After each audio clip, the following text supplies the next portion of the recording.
Good evening, ladies and gentlemen. Thank you, Mr. Balachandran, for a very generous introduction. You have picked up a very important topic and invited me all the way. I feel honored. But your interest and concern for democracy is extremely important. People of Kerala are politically very conscious and we have great hopes. In fact, many of election reforms were first experimented in Kerala. Even the EVM was first introduced in Kerala, and because here the people are educated and their response is so constructive that we learn and then replicate it in the rest of the country. Even the model code of conduct was born here. So therefore, my salute to the people of Kerala for upholding the flag of democracy. Now, today's subject, one nation, one election. Originally, they were talking about simultaneous election. For many years, and even before Mr. Modi became the Prime Minister, in his party meeting addressing party workers, he talked of simultaneous election in 2013. But he was not the first to start this idea. In 2010, Mr. L.K. Advani had written about it. And even earlier, a law commission report had talked about it, and long back, Mr. Vasant Sathe of the Congress party had talked about it. So Mr. Modi actually only flagged the issue, and he asked for a national debate on the subject and for arriving at a consensus. Debate happened for 10 years, but consensus did not happen. The logical conclusion should have been, if there is no consensus, you should drop the idea. Then the government decided that even if there is no consensus, we are going to push it down the throat of the nation, and they brought this bill, they introduced the bill in Parliament, which is going to be discussed soon, which is what makes this subject, although it has been going on for 11 years, it becomes very topical.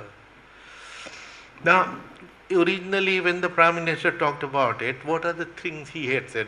So let us understand. He said the cost of election is so high that, and we have repeated election, so that it becomes a very costly thing. And the cost means two things.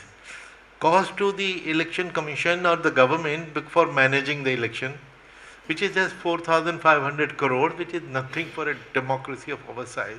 We are the 5th largest economy in the world. The other is the cost of politicians in their campaign. In fact, that is where the problem lies. There is a law prescribes a ceiling on the expenditure. You can't spend more than ceiling, which is revised from time to time. For Vidhan Sabha, it must be about 40 lakhs or something. But we know for fact that people are spending crores on every election, whether Panchayat election or Vidhan Sabha or Lok Sabha, they are spending crores in violation of the law. It has become only the rich people's contest. Poor people cannot contest election anymore.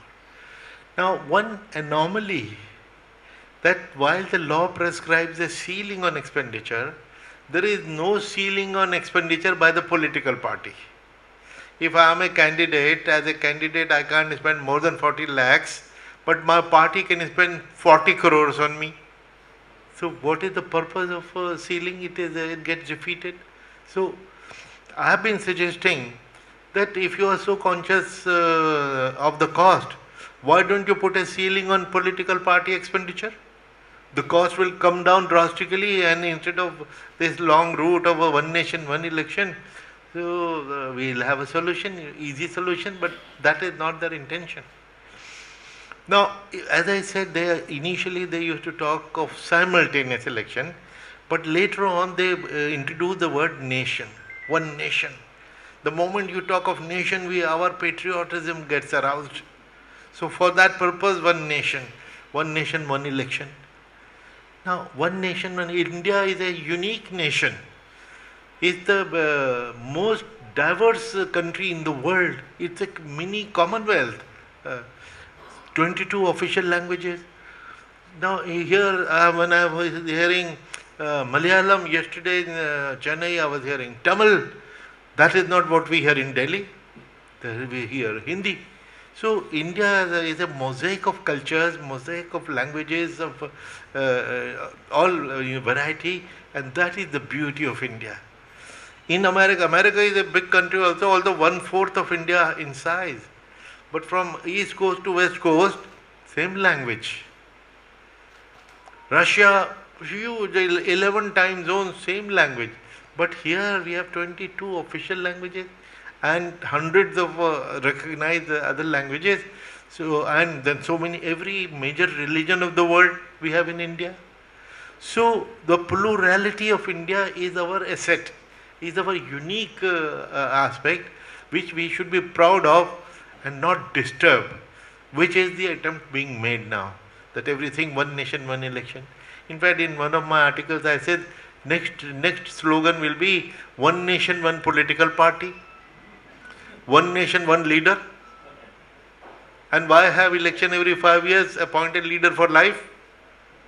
So what is this in the name of nation, one nation, one this, one nation, one that?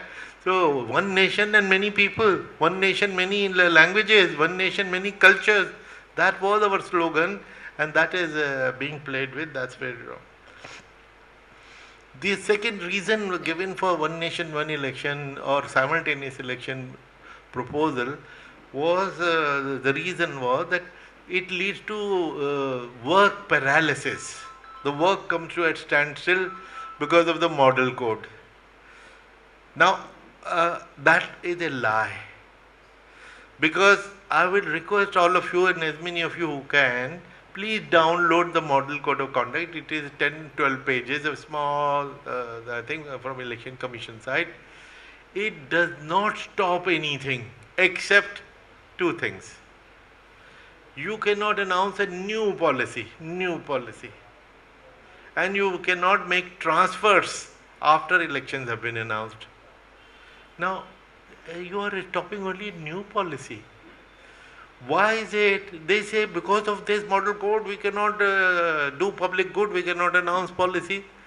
Now, who stopped you from announcing new policies for 4 years and 11 months?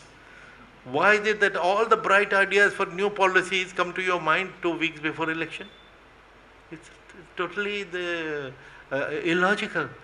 So nothing is stopped. In fact, repeatedly we have called our ministers, cabinet secretary who was from Kerala. I remember he was the cabinet minister Chandrasekhar in my time. He said, please tell the ministries not to stop anything, because the model code doesn't expect to stop anything, only new scheme. And you can't transfer. If you have to transfer, you can do it before, but not after the elections have been announced. The other thing, that party workers' time. Now, what is party workers' time for? For electioneering? So because of election, their work stops. What stops? Maybe the hate speech, maybe the polarization, all the kind of activities which they are doing, that they are not able to do, but election is a great opportunity for them to polarize the country. They are doing it regularly.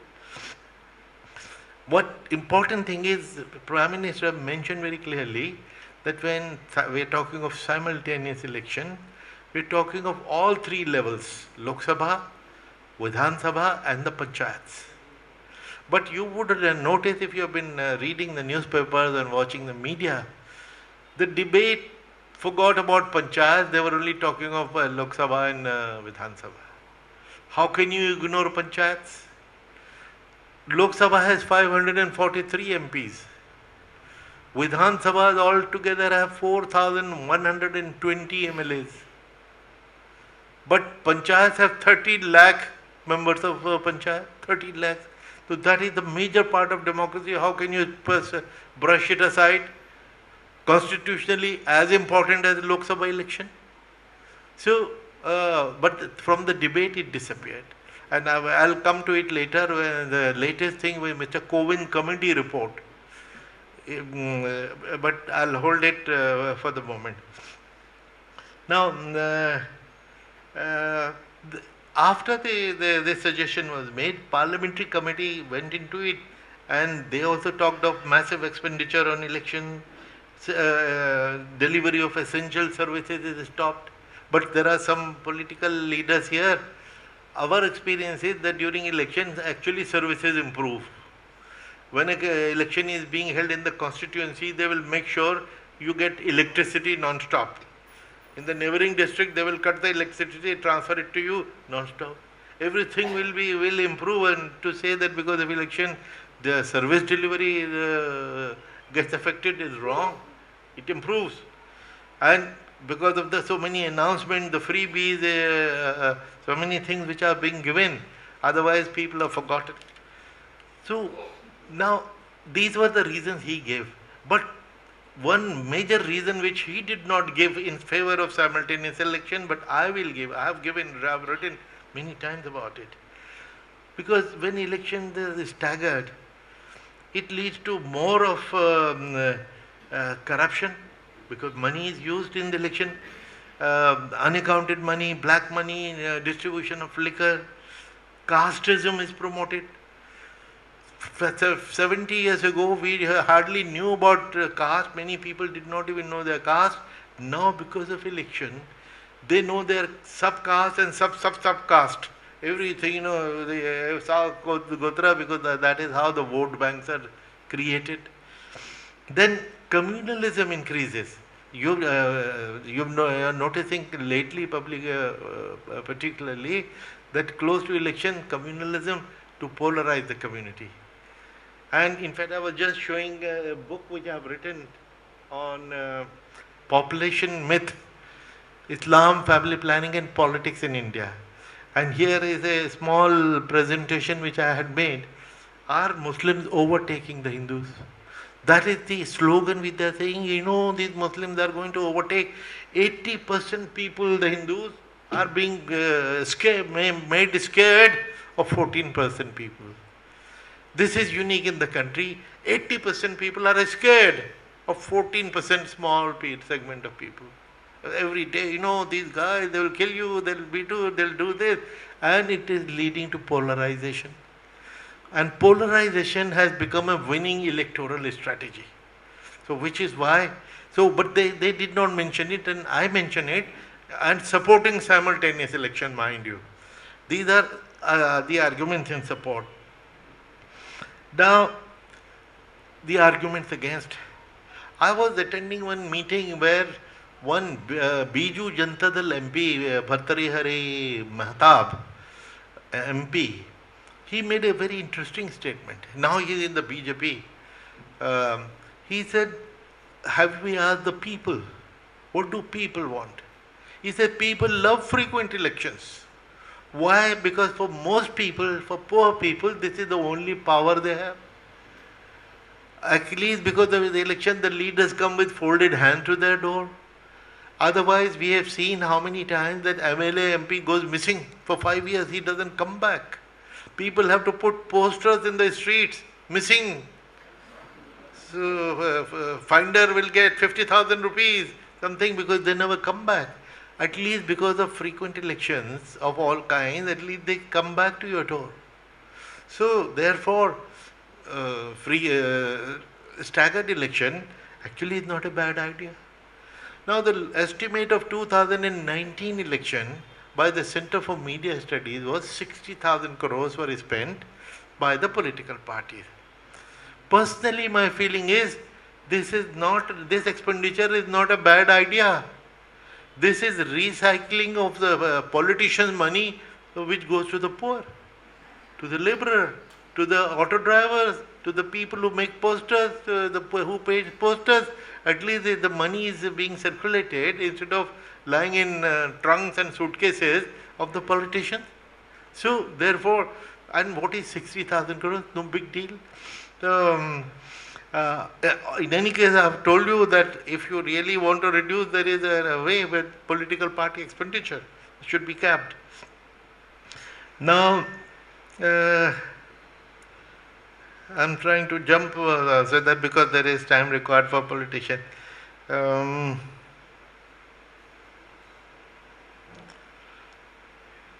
Now, one thing which we have heard many times, that you see, when the constitution started, when India's democracy started, for the first 10-15 years, there was one nation, there was one election.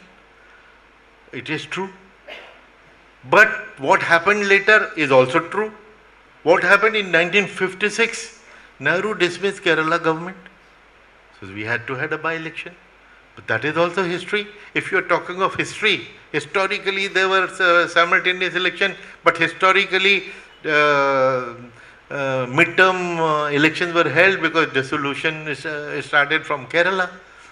And in 1971, Indira Gandhi segregated Lok Sabha and Vidhan Sabha elections totally, and from then it is separately going on. Now, when they say work comes to a standstill, as I said, model code doesn't stop any work except new policy, new scheme. Elections are happening in Delhi. Tell me, is your life affected here in Thrissur? Do you even know that election is happening? You would not. Even if election is happening in your neighboring constituency, you would not know. To say, look, election is happening all the time, but it may be happening all the time in somewhere or the other, because India is a big country. But it doesn't affect the whole country, it only affects that constituency for 20 days, 30 days. And secondly, we have been doing phases, multi-phase elections, 7 phases. I used to defend it earlier. But now I say the time has come when we should revert to single phase election for 2 reasons.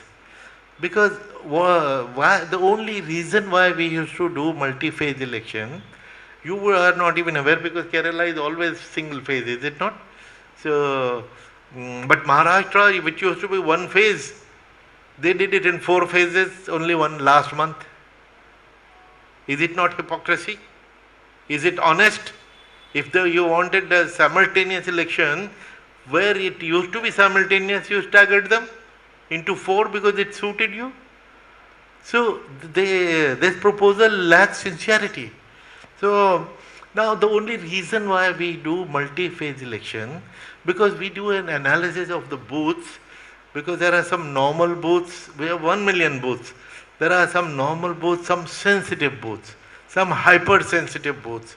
So hypersensitive requires more security, sensitive requires security, and normal booth can manage with a policeman with a danda. So that's fine. Now, paramilitary forces were introduced by Mr. T.N. Session in the 90s. Now, their availability used to be limited. We used to say, we used to see whether the available forces can take care of all the sensitive booths. They could not. So we used to recycle them. We used to circulate them from one booth to the second, to the third, to the fourth, same force, so that it was used 5 times, 7 times. Now, experience has changed. These forces take 4-5 days to pack up and move and reach the new place and deploy, 5 days. But the gundas who used to capture booths travel in their swanky SUVs in 4 hours. So having multiple phases is proving to be counterproductive. And particularly in social media age, where in 3 minutes the country can be set on fire on the basis of rumor. And now with artificial intelligence, they can even create fake videos, fake everything, rumors and everything.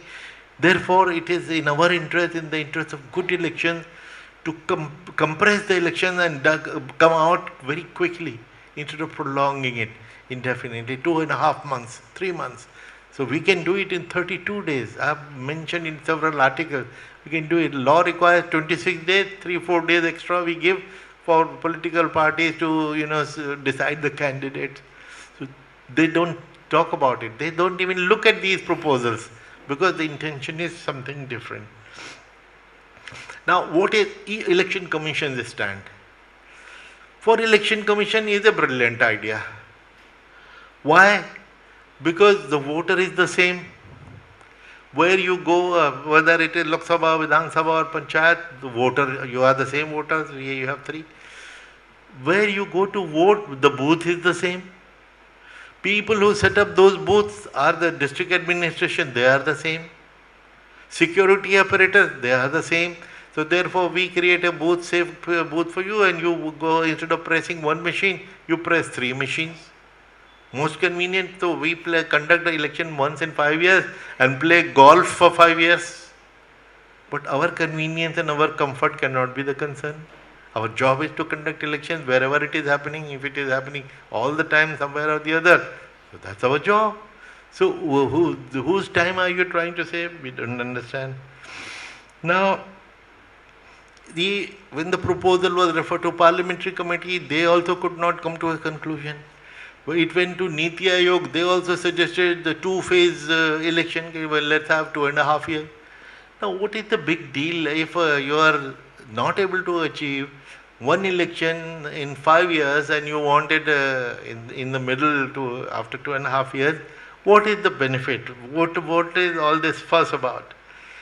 Now, one thing which they have been saying, that in simultaneous election, an argument which is given, that the causes, the issues get mixed up. When you are voting for your Lok Sabha MP, you have some other issues in mind. You would also have our Ukraine policy and what should be our policy in Gaza and what should be our policy towards Middle East and America. But when you are voting for your Sarpanch, what is the issue before you? The drain in front of your house which is stinking. And so would you be, when you are voting for your Sarpanch, would you be looking at Ukraine policy? You will only be concerned with local issues. But if you merge the elections, the local issues will get subsumed by the national issues, which is wrong. Because the issues cannot be allowed to be subsumed. And they say, no, people are very intelligent, voters are very intelligent. Look at Odisha, they in the same election, for Lok Sabha they vote at one party and for Vidhan Sabha they vote another party. Although this time it didn't happen, they voted for the same party. So, but this is what they have been saying. There is a study which is stunning, which was done by an organization called IDFC, Institute IDFC, and they analyze voting behavior over 16 years on 2,600 assembly constituencies over 16 elections. And what did they find? That if there is a simultaneous election, the voters will vote 77% for the same party. But when it is staggered, it comes down to 61%. And actually, if it is staggered by a longer duration, it changes the result totally. An example is Delhi. The Aam Aadmi Party gets 67 out of 70 seats in the Vidhan Sabha election. 6 months later, Lok Sabha, all 7 seats go to the BJP. And this has happened twice. So, staggered elections actually are better because then the local issues and the national issues do not get mixed up. And to say that the voter is intelligent, he or she votes consciously for different levels, that is wrong, and this study proves the point. And now my last part, COVID committee. When the government felt frustrated that no consensus could be achieved, they formed a committee, high-level committee. It was called high-level committee under Rashtrapati, former Rashtrapati Kovind. First of all, dragging former Rashtrapati into a political activity is ethically a wrong idea. Rashtrapati is the head of the country and he has to be left out of politics. You dragged him into a Sarkari committee. This is nothing but Sarkari, he is heading it.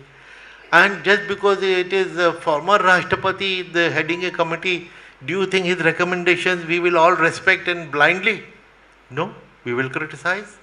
And which is what I am going to do just now.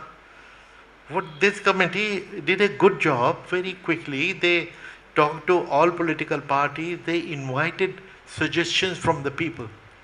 And they received 21,000 representations. And this committee said that 80% people supported simultaneous election. But the critics point out that this result is skewed because the pro forma which was sent to the people was only in Hindi and English. If it was sent in Malayalam, the result would have been different. It was sent in Tamil, Telugu, Kannada, result would have been different. It was sent only in English. So the responses came only from the Hindi speaking people. So therefore, this is also not a great figure to talk about. Then 47 political parties who responded, 32 supported simultaneous election. But they are all from NDA. What else will they do? They will only support their party's proposal. They supported it. And all 15 parties opposed it because they belong to the opposition. But our information is that even within the NDA, they may publicly supporting it, but privately, it's an attack on federalism.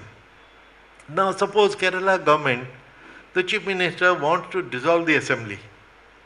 After this, you cannot. Only what happens in Lok Sabha on that basis, if Lok Sabha gets dissolved, you will all get dissolved. Why should you? You remember, suppose we create simultaneous election situation. Do you remember, many of you will remember, Vajpayee government fell in 13 days. If it could happen then, it can happen again. 13 days or 13 months. If Lok Sabha falls, so will we hold elections, because we have to hold simultaneously 28 state elections also, where you have come with absolute majorities? Why should your health should be affected by what happens in Delhi? So because some party ditched them or whatever happened. So therefore, the current wisdom, one famous quote is, don't try to repair something which is not broken. Now the system which is working, and if you tinker with it, chances are that you will probably create problems. You will break the system. So now finally, the bill which has been introduced, it mentions 5 constitutional amendments. I will just read out 182A article is being introduced. And what does it say? Notwithstanding anything contained in Articles 83 and 172. 83 article determines the duration, the 5 years of Parliament, Lok Sabha. 172 talks of duration of an assembly. It is mentioned that the term of the House will be 5 years. Constitution may. Now what this article says, whatever may be written there, after Article 82, when the Lok Sabha is dissolved, everybody will get dissolved. What is this? Why should everybody get dissolved? So they cannot be interdependent. So, and then secondly, what did this committee say? Despite its being a high level, they say that, when we say simultaneous election, we mean Lok Sabha and Vidhan Sabha. We don't mean Panchayat. What do you mean? If you are separating Panchayat, it is not simultaneous election. It becomes separate election. So what are you achieving? Then second thing, it says that Parliament elections and Vidhan Sabha can be held together, but Panchayat elections will be held after 100 days. Any election after 100 days is a new election. Separate election requires totally different arrangement. And imagine 15 million people is our staff, government servants, school teachers, small junior employees. Their fatigue will not yet be over, and you will deploy them after 100 days again. I don't know when has anyone here done election duty as a presiding officer or polling officer? Please raise your hand.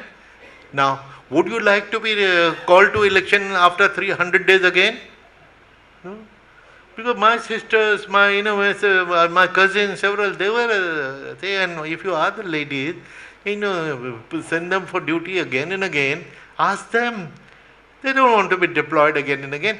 No, after 100 days we'll have a separate election. So where is the simultaneous election then? if you are separating it. So it doesn't really answer the question. This committee, by the way, was not given the option to decide the pros and cons of the proposal. It was said, we have to do it, they just tell us how to do it. So they have told us 5 constitutional amendments, some changes in law, and you can do it. And what they have recommended, I am telling you, I'm quoting them exactly. You can see there are inverted commas.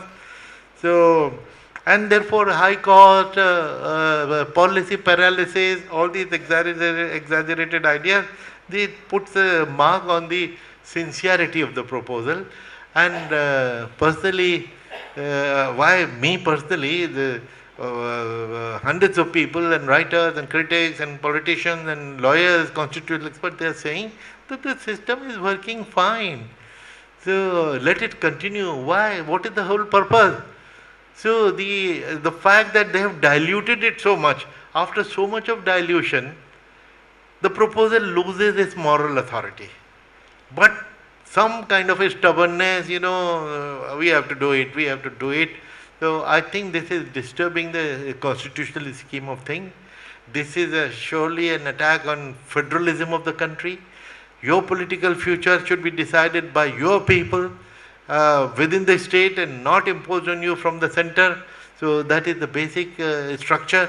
And when this goes to Supreme Court, we hope and pray that they will find fault with this act if it finally is passed, because Supreme Court has passed a very beautiful law in 1973, the concept of basic structure of the Constitution. Yes, you can do amendment to the Constitution, but you can't touch the basic structure. The basic structure is parliamentary system of election, not presidential election. Basic structure is federalism. Basic structure is secularism. You cannot disturb it even by an act of parliament, even by constitutional amendment. This can all be declared ultra vires. Thank you very much.